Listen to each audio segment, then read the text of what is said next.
Good morning. I'm Dr. Lee Schwamm. I'm the Vice Chairman of Neurology and the Director of Stroke Services at Mass General Hospital, and I'm a Professor of Neurology at Harvard Medical School, and I'm delighted to be here with Dr. Jeff Saver to talk about the results of the FAST-MAG trial. Dr. Saver?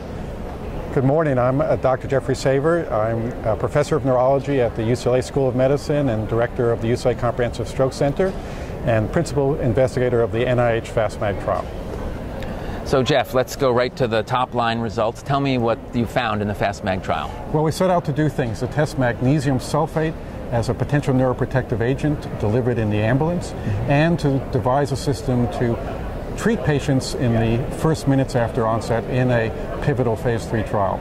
We found out for the first aim that magnesium sulfate unfortunately had a neutral result. It was safe, but it did not improve patient outcome on the Rankin Scale of Global Disability.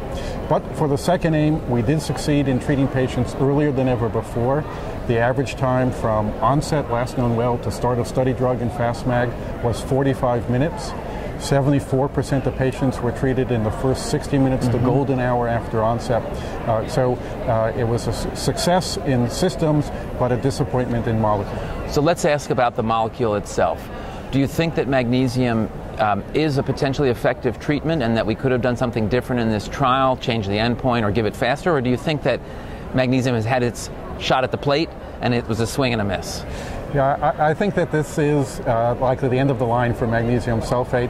It had a number of attractive features. It had been reliably moderately protective in animal models. It was not the most potent neuroprotective, but it was reliable, and it was very safe. It had been used in clinical medicine in eclampsia and torsade for over 75 years. So when you're looking for a first agent to bring into the field, safety was key, so it made it an excellent candidate for the trial. It might not have succeeded in part because magnesium traffics across the blood-brain barrier only at a modest pace. So even though we achieved a systemic blood level very quickly, it might have accumulated in the CNS only slowly. And as a single agent, it may not have been potent enough in interrupting the ischemic cascade of molecular injury to be effective. So I want to shift to the second part of this. So I think it's a very important answer. This was a potential neuroprotective. It was, I think, a very well-designed study, and it's an important answer to know that magnesium is not a good candidate for future interventions because we have many other compounds that we could potentially look at. Let's talk a little bit about the study design itself and the execution of the study. So give our audience a little bit of a sense of how many people were involved in this study. How many ambulances were involved? How many hospitals were involved? Was this just UCLA, or was this really a much bigger effort? Now, this was a big regional science and a wonderful consortium of all of the EMS agencies and receiving hospitals in Los Angeles and Orange counties. We had 41 EMS provider agencies, study drug in 315 ambulances. We trained 2,988 paramedics, taking patients to 60 hospitals. We had over 700 emergency physician investigators. Site PIs were all emergency physicians. We had over 230 neurologists and neurosurgeons. So it was a remarkable team that came together to do this trial. Well, I think you should be congratulated for being able to build and execute a platform like that. NIH just announced a big national stroke network of 25 sites with satellites, and I would argue this is sort of like pre-stroke net. It's a wonderful accomplishment. Any thoughts about what the right kind of intervention is ideal for the next test in this platform? What are the kinds of compounds or interventions that you think would fit well into this paradigm, knowing what you know about the ambulance environment? Well, of course, I think we now want to qualify agents by assuring that they are very potent in preclinical studies. We want to look more intensively at doing combination therapies in the field. There have already been phase 2 studies in the field of 2 agents that have been very promising: glycerol trinitrate, the Wright trial in Great Britain, and the Danish trial of remote ischemic perconditioning, of making the limbs ischemic by paramedics to turn on endogenous cellular protection in the brain.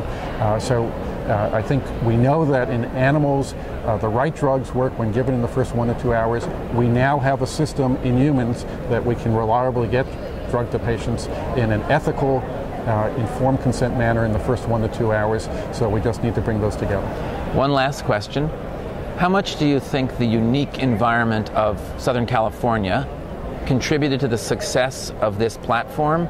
And is it easily generalizable to other cities?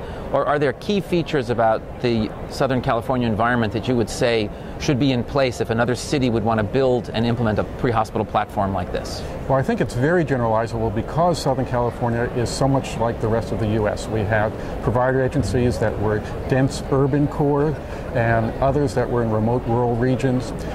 We have a very diverse race, ethnic population. We had very large provider agencies like LA City and LA County Fire, and very small single city agencies with only a couple ambulances. This generalized throughout our diverse network, and I think it's poised to generalize elsewhere. Great. So I would just like to thank you, Dr. Saver, and in summary, this is Dr. Schwamm, and we've been talking about the FastMag study, and I think the bottom line from what I've heard today is right study, wrong drug, and magnesium is probably back on the shelf when it comes to acute neuroprotection and ischemic stroke. Dr. Saver? Thank you, Lee. Thank you. Have a great day.